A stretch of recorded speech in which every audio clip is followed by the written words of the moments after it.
옆 사람하고 인사 이렇게 나누겠습니다. 믿음의 반응을 보입시다. 믿음의 반응을 보이는 데 있어서 먼저 순종하는 게 필요합니다. 앞뒤를 바라보시면서 다시 한번 인사 나누겠습니다. 믿음으로 삽시다. 아멘. 감사합니다. 그럼 이 시간 믿음이 없이는 이란 제목을 가지고 말씀 나눌 때에 놀라운 하나님의 은혜가 임하기를 축원합니다. 민수기 말씀은 이스라엘 백성들이 약속의 땅인 가나안 땅을 향해서 나아가는 과정을 기록한 책이라고 했습니다. 그래서 주로 그 무대가 광야가 되고요. 그래서 광야에서 일어난 일들을 주로 다루고 있기 때문에 히브리어 원어로는 이제 바미드바르 광야에서라는 제목을 갖고 있는 게 민수기라고 했습니다. 그래서 지난주에는 민수기의 첫 시작이 이제 이스라엘 백성들이 어떻게 가나안 땅 입성을 준비하는지, 특히나 이제 전쟁을 이제 피할 수 없는 상황이기 때문에 이스라엘이 어떻게 전쟁을 준비했는지가 나왔다라고 했습니다. 그 과정에서 중요한 것 두 가지, 이스라엘 백성들에게 이 전쟁을 준비하는 데 있어서 하나님이 명령하셨던 그 준비하는 과정 두 가지가 나왔는데, 첫 번째로 이스라엘 백성들이 무엇을 준비했습니까? 하나님의 임재를 준비했습니다. 그래서 어떻게 하나님의 임재를 예비하기 위해 레위인들이 뭘 준비해야 됐는지 이런 것들을 준비시켰고요. 또한 다음으로 준비할 것은 그 하나님의 임재하심이 떠나지 않도록 정결함을 지켜나가는 것, 그리고 정결함을 잃어버렸을 때는 어떻게 회복하는지에 대해서 이야기를 한 부분들이 나왔었습니다. 이렇게 이스라엘이 이 두 가지를 하나님으로부터 명령을 받고 그것을 잘 지킬 것을 명령을 받고, 이제 하나님께서 그 임재의 구름으로 이스라엘 백성들을 인도해서 이제 이스라엘 백성들이 이동하기 시작한 겁니다. 그 하나님의 임재의 구름에 이동하심을 따라 이스라엘 백성들이 지금 어디까지 왔냐면 바란 광야라는 지역, 바란 광야의 가데스라는 지역까지 왔습니다. 이 광야가 그냥 다 같은 광야가 아닙니다. 광야라도 그 광야의 명칭들이 있습니다. 그런데 이 바란 광야는 어디냐면 지도상으로 볼 때에 이 이스라엘 팔레스타인 지역의 약간 밑에 쪽, 거의 이제 그 근처까지 와서 약간 밑에 쪽에 있는 광야 지역이 바란 광야인 겁니다. 그러니까 거의 다 온 겁니다. 이렇게 약속의 땅을 코앞에 둔 상황 가운데에서 이제 그 땅에 들어가기만 하면 됩니다. 그런데 들어가지 않고 문제가 생깁니다. 뭐냐면 이스라엘 백성들이 모세에게 제안을 하는 거죠. 그게 신명기에 나와 있습니다. 우리 신명기 1장 19절에서 23절을 한번 보도록 하겠습니다. 자, 한번 읽어볼까요? 같이 읽습니다. 시작. 우리 하나님, 우리가 호렙산을 떠나 너희가 보았던 크고 두려운 광야를 지나 아모리 족속의 산지길로 가데스 바네아에 이른 때에 내가 너희에게 이르기를 우리 하나님 여호와께서 우리에게 주신 아모리 족속의 산지에 너희가 이르렀나니 너희의 하나님 여호와께서 이 땅을 너희 앞에 두셨은즉 너희 조상의 하나님 여호와께서 너희에게 이르신 대로 올라가서 차지하라. 두려워하지 말라, 주저하지 말라 한즉 너희가 다 내 앞으로 나와 말하기를 우리가 사람을 우리보다 먼저 보내어 우리를 위하여 그 땅을 정탐하고 어느 길로 올라가야 할 것과 어느 성읍으로 들어가야 할 것을 우리에게 알리게 하자 하기에 내가 그 말을 좋게 여겨 너희 중 각 지파에서 한 사람씩 12를 택하매. 아멘. 이스라엘 백성들은 가나안 땅을 앞에 두고 모세에게 요청을 한 겁니다. 다 함께 나와서 모세님 바로 들어가지 마시고 잠시만요. 우리 어느 길로 들어가야 되는지, 어느 성읍부터 가야 되는지, 그리고 또 그 땅이 좀 어떤 곳인지를 보고 갔으면 좋겠습니다 하고 간절하게 요청을 합니다. 그러자 이제 모세는 생각을 해봤는데 그래 뭐 이 정도는 좋다라고 생각이 된 겁니다. 그래서 모세가 하나님께 구했고 하나님은 허락을 하셔서 그럼 각 지파별로 한 명씩 그 지파를 대표하는 그런 사람을 선출해서 12명을 뽑아라. 그래서 그 12명을 그럼 정탐꾼으로 보내라 라고 해서 40일간 정탐꾼들이, 이 백성들은 가데스 바네아에서 기다린 채로 12명이 그 땅을 40일간 정탐하고 돌아오는 겁니다. 그 뽑혔던 12명 무사히 이 40일간의 정탐을 마치고 바란 광야 가데스로 돌아왔습니다. 그래서 이제 정탐꾼들이 보고를 하는데 그 첫 번째 보고의 내용은 이거였습니다. 그 땅은 젖과 꿀이 흐르는 땅, 진짜 좋은 땅이 맞습니다 라는 보고였어요. 너무 희망찼죠? 이집트가 전부인 줄로 알고 살아왔던 이스라엘 사람들, 그리고 메마른 광야를 지겹게 본 그들이 가나안 땅은 확실히 젖과 꿀이 흐르는 땅이다, 광야 같지 않다, 이것은 대단히 좋은 희소식이었습니다. 왜냐하면 계속 광야를 보면서 왔으니까 야, 이렇게 계속 가다가 거기도 그냥 광야면 어떡하지? 이런 걱정이 있었을 텐데 좋은 땅이라고 하니까 희망이 샘솟는 겁니다. 그런데 곧바로 정탐꾼들이 두 번째 보고가 이어집니다. 그 두 번째 보고는 이거였죠. 그 땅은 젖과 꿀이 흐르는 좋은 땅 맞습니다. 그러나 우린 거기 못 들어갑니다. 그 땅의 거주민들은 강하고 성읍들은 튼튼하고 게다가 그 땅은 무시무시한 안악 자손들이 있습니다. 덩치 큰 용사들이 있는 일족들이 있습니다. 그 사람들이 얼마나 무시무시하냐면 그들을 봤을 때 우리는 그냥 메뚜기 떼 같습니다. 12명의 정탐꾼들 중에서 갈렙과 여호수아 그 2명을 제외한 나머지 10명이 다 똑같이 이렇게 얘기하는 겁니다. 좋은 땅은 맞습니다. 그러나 좋으면 뭐합니까? 우리는 못 들어갈 텐데. 거긴 무시무시한 땅인데 우리를 집어삼킬 땅인데 가면 우리가 질 게 뻔하고 죽을 게 뻔한데 거길 어떻게 들어갑니까? 이렇게 원망 섞인 보고를 한 겁니다. 그러자 잔뜩 이 정탐꾼들의 보고를 기다리던 이스라엘 백성들이 그 보고 내용을 듣고 웅성거립니다. 한쪽에서는 절망을 하고 심지어 어떤 사람은 통곡을 터뜨리기 시작합니다.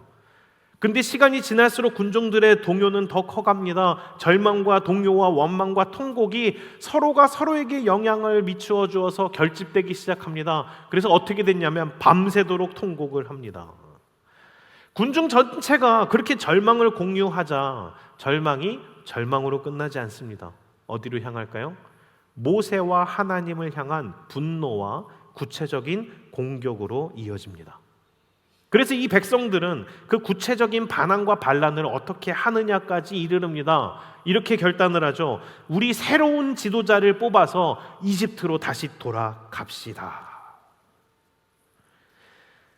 지금 이 백성들이 하려고 하고 있는 이 일들이, 이 반란이, 이것이 단순히 그냥 모세를 향한 게 아니라 하나님을 향한 것임을 알기 때문에 이제 모세는 백성들이 걱정이 되는 겁니다.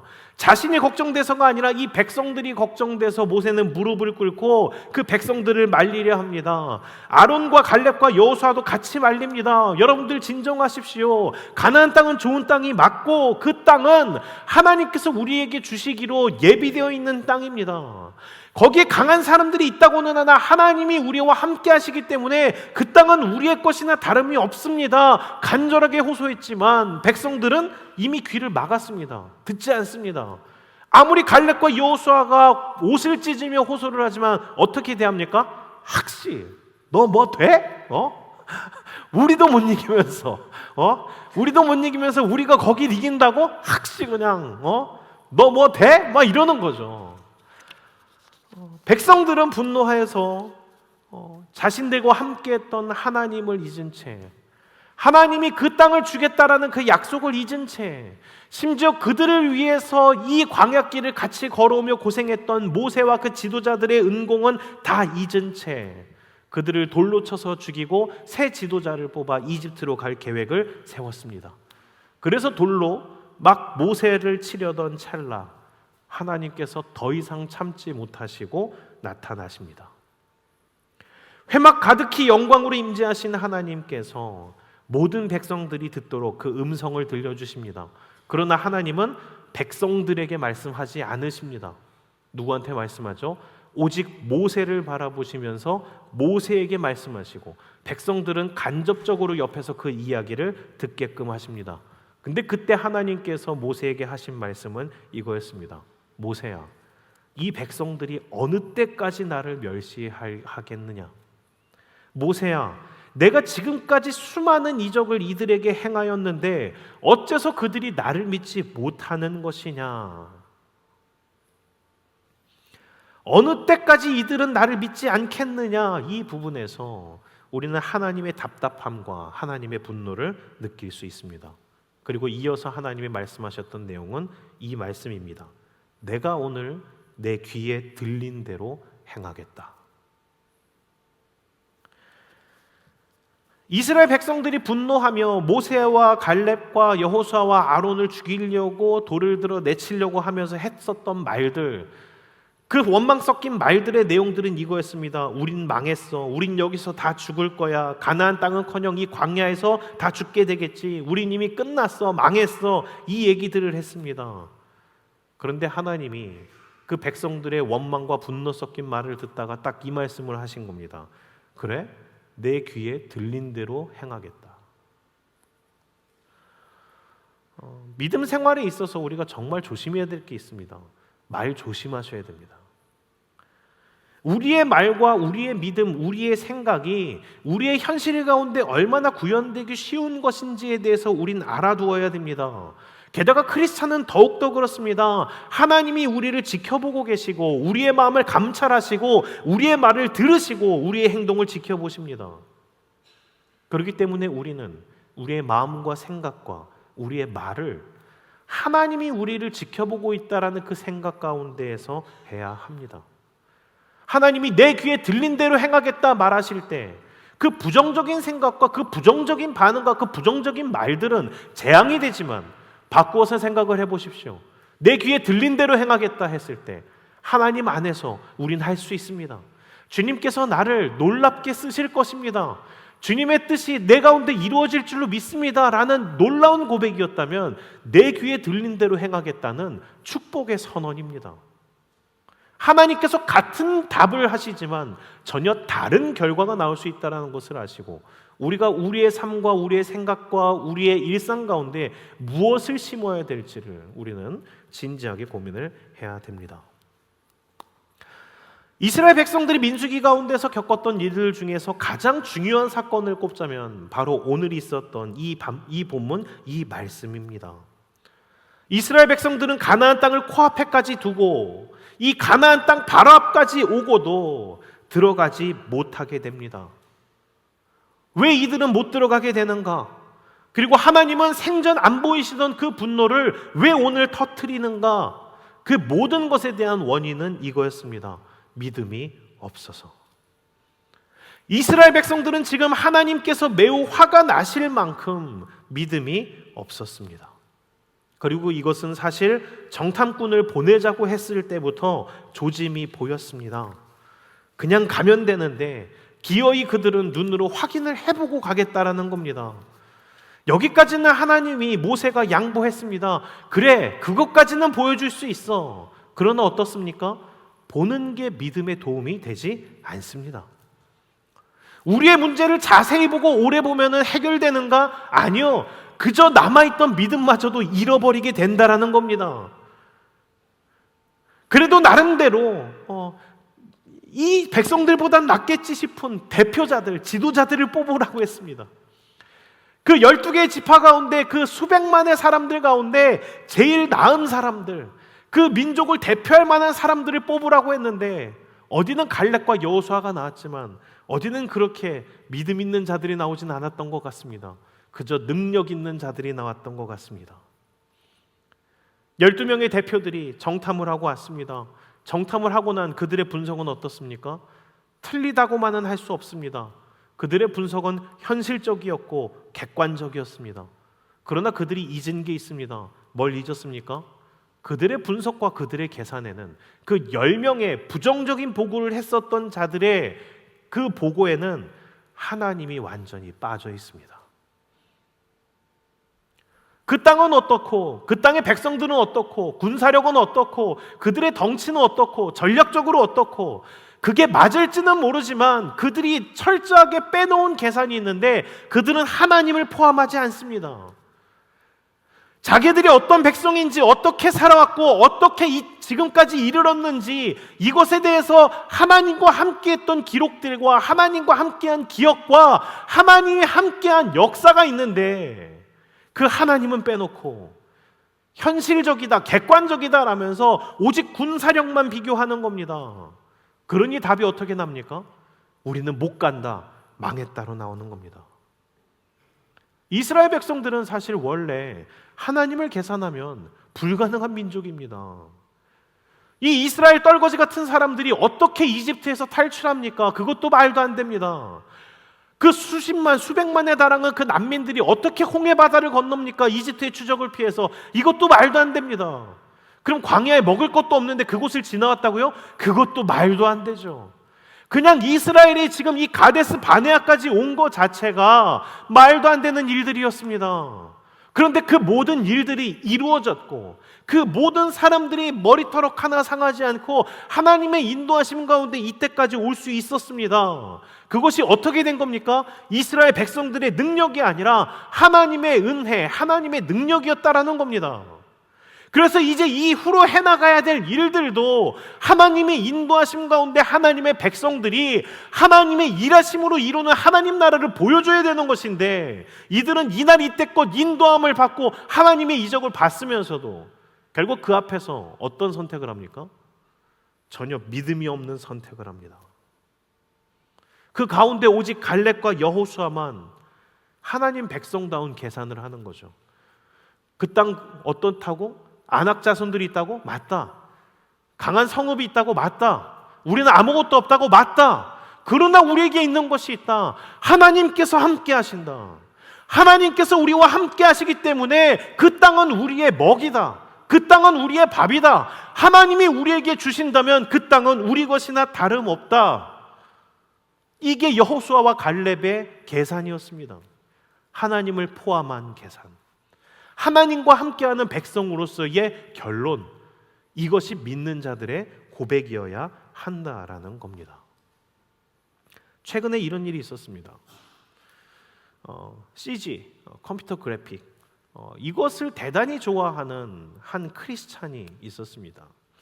그는 젊어서부터 이 컴퓨터 그래픽에 관심이 많아서 그 분야에 일찍 뛰어들었고 공부했고 이제 일을 했습니다. 그래서 나름 이제 실력도 있고 일찍 시장에 진출했었기 때문에 자리를 잘 잡게 돼서 여러 영화계나 이런 데서 잘 쓰임을 받게 된 겁니다. 그랬던 그가 아주 오래전에 찰스 디킨스라는 영국의 소설가가 쓴 예수님의 생애라는 책을 보게 됐습니다. 그 책이 뭐냐면 영국의 유명한 찰스 디킨스라는 이 소설가가 자신의 자손들에게, 자기의 그런 친자식, 손자에게 내가 쓴 예수님의 생애에 대해서 기록을 잘 정리해준, 할아버지가 손자에게 전하고 싶은 그 이야기, 자기의 이 신앙을 잘 전하고 싶은 마음 가운데 내 자손들에게 이 이야기를 잘 전했으면 좋겠다 해서 책을 집필해가지고 자기의 손자에게, 자기의 자식들한테 주었었던 거예요. 그런데 이 손자가 이 귀한 책은 나만 보면 안 된다라고 해서 그 할아버지의 책, 찰스 디킨스의 책을 출간을 한 겁니다. 그래서 이제 여러 아는 사람들이 읽고 오게 됐는데, 이 책이 이제 출간돼서 전 세계로 퍼지는 가운데 우리나라에서도 이 책이 출간됐어요. 근데 뭐 별로 인기는 없었습니다. 근데 그 책의 이름이 예수님의 생애라는 책이에요. 근데 이 책을 이 CG 전문가가 본 겁니다. 근데 그 CG 감독이 이 책을 본 다음에 사명을 깨닫습니다. 이게 내가 했어야 할 일이었구나. 찰스 디킨스가 그 다음 세대, 자기의 사랑하는 다음 세대에게 예수님에 대해서 알려주기 위해서 애를 썼던 것과 같이 나 역시 내가 가진 기술을 가지고 다음 세대에게 예수님을 알려주는 것, 이게 내게 주어진 사명이었구나 라는 것을 깨닫게 됐습니다. 그래서 이것을 반드시 완수하리라 마음으로 다짐을 합니다. 그 다짐과 결단은 감사하지만 이 사람은 오직 CG만 만들어 본 사람이에요. 그리고 이 사람이 세운 회사 모팩은 뭐 한국 영화에서 여러 가지 CG 작업을 했지만 부분적인 CG 작업을 했었던 것이고 어떤 부분적인 영상 작업을 하는 회사지 영화를 제작하는 그런 제작 회사가 아니라는 겁니다. 그리고 자기는 그냥 CG의 부분만 감독하는 거지 영화를 만드는 감독이 아니에요. 애니메이션을 만들어 본 적이 없어요. 그런데 이 사람은 이것을 해야 된다라는 그 사명감 가운데서 이것을 하기로 마음 먹습니다. 그래서 직접 그 책을 중심으로 각본을 쓰고 직접 연출하고 직접 제작까지 해서 이 애니메이션 영화를 만든다라고 계획을 세운 겁니다. 그래서 이제 이 극본을 만들고 이 예수님의 생애를 다루는 기독교 영화를 한국 애니메이션 실력으로 만들겠다 해서 투자자를 찾았어요. 여러 투자자들을 계속 만나면서 이 애니메이션을 만들 수 있게 투자를 해주십시오 하니까 투자자들이 한결같이 비슷하게 이렇게 결론 내렸습니다. 그 결론이 뭐냐면 첫 번째, 한국은 애니메이션이 안 됩니다 였습니다. 일본도 아니고 미국도 아니고 쟁쟁한 디즈니와 같은 거대 회사들이 경쟁해서 거기서도 지금 디즈니도 맥을 못 추는 가운데 한국이 애니메이션으로 뭐를 하겠다고? 말도 안 된다라는 거예요. 그 거대한 미국의 애니메이션계와 일본의 애니메이션계에 비하면 한국은 메뚜기와 같다라는 거예요. 상대가 안 된다라는 거예요. 그러니까 투자하면 망할 게 뻔하다라는 겁니다. 그리고 둘째 이겁니다. 디즈니가 일반 컨텐츠로도 안 되는데 어떻게 한국에서 종교적 컨텐츠를 만드냐? 종교성은 이 어떤 인기를 떨어뜨린다. 시장의 풀이 좁아진다. 기독교인들만 보겠느냐? 기독교인들도 자기네 애니메이션 안 본다 하면서 투자를 안 하겠다라는 겁니다. 그래서 두 가지의 이유로 그 모든 투자자들에게 계속 거절을 당했습니다. 각 투자 회사들의 분석은 사실 모두 맞는 말입니다. 지금도 아니고 10년 전 한국 영화, 특히 한국 애니메이션 말도 안 되는 얘기죠. 그곳으로 세계에 비벼본다? 이건 허황된 얘기입니다. 그런데 그 감독, 장성호 감독은 장장 10년을 쏟아부으면서 그 믿음의 도전을 합니다. 그리고 어떻게 됐을까요?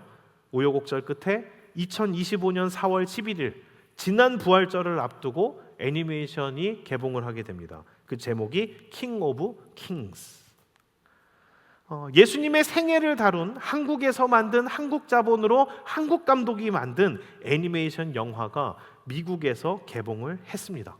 그리고 그 개봉 결과 어떻게 됐냐면 개봉 3주 만에 한국 영화의 최고 기록이라는 기생충, 그 기생충의 최종 수익을 깨트리고 그 한국 영화로서 가장 흥행한 영화 1위로 3주 만에 자리를 잡았습니다.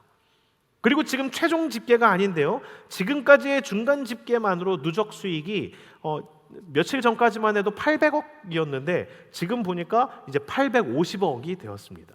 그리고 국내에서는 이제 7월에 개봉을 앞두고 있고 제일 놀라운 것은 뭐냐면 전 세계 앞으로 이제 계속 개봉을 하는데 전 세계 90개국에서 영화를 개봉하기로 결정이 되었다라고 합니다. 안 놀랍죠? 전 세계 90개국 전 세계 90개국이야 내가 그냥 릴스 찍어도 오픈되지 이런 생각이신데 자 비교를 해드릴게요. 마블의 엔드 오브 게임이 전 세계 60개국 개봉 기록을 세웠어요. 그런데 한국 애니메이션이 전 세계 90개국에서 개봉을 한다라는 겁니다. 다시 안 놀래네요. 자, 이 강팍한 사람들. 그러니까 지금까지의 기록이 전부가 아니라 앞으로 이게 어느 정도의 기록을 세울지는 상상을 초월하고 이 한국에서 모든 다음 세대들에게 예수 그리스도의 생애를 알려주고 싶다라는 소망으로 이 멋모르는 메뚜기 같은 이 감독이 품었었던 이 비전과 꿈이 전 세계 90개국의 그 수천 수억에 달하는 어린이들에게 예수님의 생애를 감동적으로 있는 그대로 보여줄 수 있는 길이 열리게 되었다라는 겁니다. 한국에서 어떤 감독도 하지 못했던 일, 심지어 디즈니도 하지 못했던 일을 그냥 어떤 크리스찬이 소망을 품고 10년간 믿음으로 도전했던 결과가 이렇다라는 겁니다. 장성호 감독이 인터뷰 내용에서 이런 고백을 했어요. 그 전문을 그대로 읽어드리자면 이렇습니다. 이 작품을 하는 내내 알 수 있었습니다. 표면적으로는 내가 뭘 한 것처럼 비칠 수 있지만 내가 한 것이 아닙니다. 저는 성령의 영감으로 작품을 쓸 수 있었고 작품을 제작하는 모든 과정이 주님의 손길과 인도하심으로 되었습니다. 또 제작할 때 상상도 못했던 헐리우드의 대배우들이 성우 역할을 맡아준 것도 그렇고 지금에서의 미국의 인기도 그렇고 이건 모두 다 기적입니다. 주님께서 하셨다라는 이 말밖에는 할 수가 없습니다. 말씀을 마칩니다. 일을 다 이루고 나서 믿는 것은 그건 믿음이 아닙니다. 하나님의 나라, 하나님의 역사는 어떻게 되는가? 믿음으로 시작되고 믿음으로 성취하는 것입니다. 하나님은 믿음을 통해서 일하십니다. 그렇기 때문에 하나님은 우리에게 믿음을 요구하십니다. 우리가 누리는 구원도 그렇고 그 하나님께서 이루시는 일도 그렇습니다. 믿음으로 말미암아 이루어지는 것이라는 겁니다. 오늘 말씀은 우리는 심각하게 여기며 바라봐야 합니다. 왜일까요? 오늘날 수많은 사람들이 그 믿는다라고 하는 하나님의 자녀들이 가나안 땅까지 왔다가 뒤돌아서 돌아가기 때문입니다. 가나안 땅을 코앞에 두고 하나님 나라를 이룰 수 있는 그 기회가 주어졌는데도 불구하고 그 중요한 순간, 선택의 순간이 되면 이렇게 얘기합니다. 나는 메뚜기야. 세상이 어디라고 내가 뭘 하겠어. 맞아, 내 조건으로 뭘 이루겠어. 우리 공동체가 뭘 하겠어. 우리 셀 가지고 뭘 하겠어. 내가 셀장이니까 이미 우리 셀은 망했어. 당신이 하면 망합니다. 그러나 하나님께서 당신을 사용하시면, 당신의 셀과 당신의 공동체와 당신의 교회를 사용한다면, 당신과 함께 한다면 못하는 게 이상해지는 겁니다. 우리는 못합니다. 그러나 하나님은 하실 수 있습니다. 우리의 모든 일상의 선택 가운데 우리가 해야 될 게 있습니다. 뭐냐면 하나님을 함께 계산해야 되는 겁니다. 우리의 힘, 우리의 능력, 우리의 생각, 우리의 자본, 이것만 생각할 게 아니라 하나님이 함께하는 나, 하나님이 함께하는 우리 교회, 하나님이 함께하는 우리 공동체, 하나님이 함께하는 우리로서 다시 계산을 해야 된다라는 겁니다. 그렇다면 우리의 계산, 우리의 결과는 달라지죠. 하나님이 우리와 함께 하시기 때문에 나는 힘이 없고 나는 별로고 나는 부족하지만 나를 사랑하시는 하나님으로 말미암아 넉넉히 이기느니라. 아멘. 그렇습니다. 이게 우리의 결론입니다. 그리고 사실 우리는 이미 승리해 놓고 싸우는 사람들입니다. 예수 그리스도 십자가의 죽으심과 부활이 이미 우리에게 약속되어 있습니다. 우리는 죽어도 죽는 게 아니고 망해도 망하는 게 아닙니다. 왜요? 우리의 끝은 예수 그리스도와 함께 승리로서 정해져 있기 때문입니다. 그렇기 때문에 뭘 주저하십니까? 뭘 잃을까 봐 두려워하십니까? 뭘 손해볼까 봐 두려워하십니까? 하나님 안에서 믿음으로 가나안 땅으로 들어가십시오. 재고 조사하고 40일 동안 조사해도 제대로 된 답은 안 나옵니다. 하나님 가라시면 가고 멈추라시면 멈추는 겁니다. 우리의 인생 가운데 뭐가 그렇게 복잡합니까? 하나님 가라시면 가고 멈추라면 멈추는 겁니다. 그 믿음의 도전을 살아내십시오. 주와 함께 동행함으로 믿는 자의 걸음을 걸어나가시는 우리 모두가 되기를 주의 이름으로 축원합니다.